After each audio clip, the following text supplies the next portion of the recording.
మెదక్ జిల్లా రామాయంపేట మున్సిపాలిటీ పరిధిలో గురువారం మేడే వేడుకలు ఘనంగా నిర్వహించారు. ప్రపంచ కార్మిక దినోత్సవం పురస్కరించుకుని మున్సిపల్ కార్యాలయం వద్ద సిఐటియు ఆధ్వర్యంలో మేడే వేడుకలు నిర్వహించారు. సిఐటియు జెండా ఆవిష్కరణ నిర్వహించి సంబరాలు నిర్వహించారు. కార్మికులు పోరాడి సాధించుకున్న చట్టాలను కాపాడుకోవాలని పిలుపునిచ్చారు. మేడే సందర్భంగా ప్రపంచవ్యాప్తంగా కార్మికులకు సెలవు దినం ప్రకటిస్తే రామాయంపేట మున్సిపల్ కార్యాలయం ఉద్యోగులు మాత్రం విధులు నిర్వహిస్తున్నారని, కార్మిక వ్యతిరేక చట్టాలను మున్సిపల్ కార్యాలయంలో అమలు చేస్తున్నారని సిఐటియు నాయకురాలు బలమని ఆగ్రహం వ్యక్తం చేశారు. ఈ కార్యక్రమంలో మున్సిపల్ కార్మికులు పాల్గొన్నారు.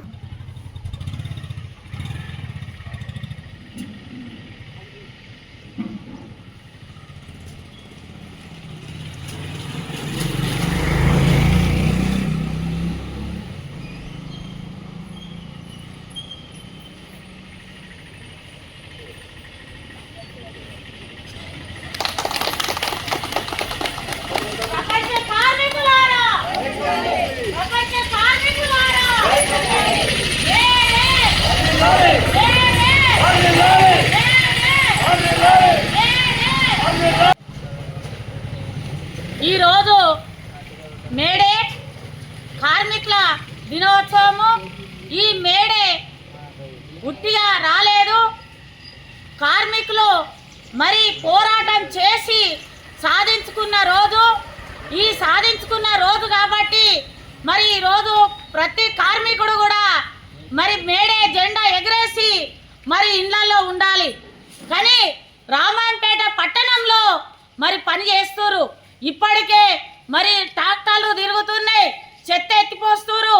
ఈ రోజు ఒక్క కార్మికుడు కూడా పని చేయొద్దు.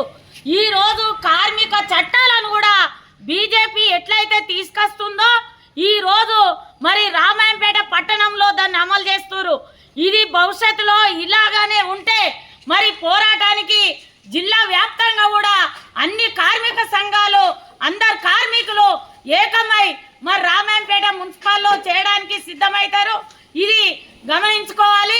ఇక్కడ ఉన్న మరి ఆఫీసర్లు అట్లే ఈరోజు కార్మికులకు 2 నెలలు 3 నెలలు మున్సిపల్ కార్మికులకు వేతనాలు లేవు. అయినా కార్మికులు మరి వేతనాలు లేకపోయినా పని చేసుకుంటూ పోతురు. ఒక దిక్కు పెరిగిన ధరలకు రోజు రోజుకు ధరలు పెరిగిపోతున్నాయి.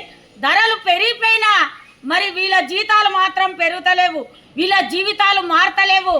ఏ పాలకులు వచ్చినా జీవితాలు మారుస్తలేరు తప్ప పని మాత్రము ఎట్టి చాకిరి చేయడం అనేది చేయించుకుంటారు. ఈ వెట్టి చాకిరి చెయ్యొద్దని చెప్పి ఈ మేడే స్ఫూర్తి మేడే మరి కార్మికులు సాధించిపోయారు. దీన్ని అందరూ వినియోగించుకోవాలి. అట్లనే 3-4 సిఐటియు 15వ జిల్లా మహాసభలు రామాయంపేట పట్టణంలో జరగబోతున్నాయి. దీనికి కార్మికులు ప్రతి ఒక్కరు కూడా రావాలని చెప్పి విజ్ఞప్తి చేస్తున్నా. మరిన్ని అప్డేట్స్ కోసం మా ఛానల్ని సబ్స్క్రైబ్ చేయండి.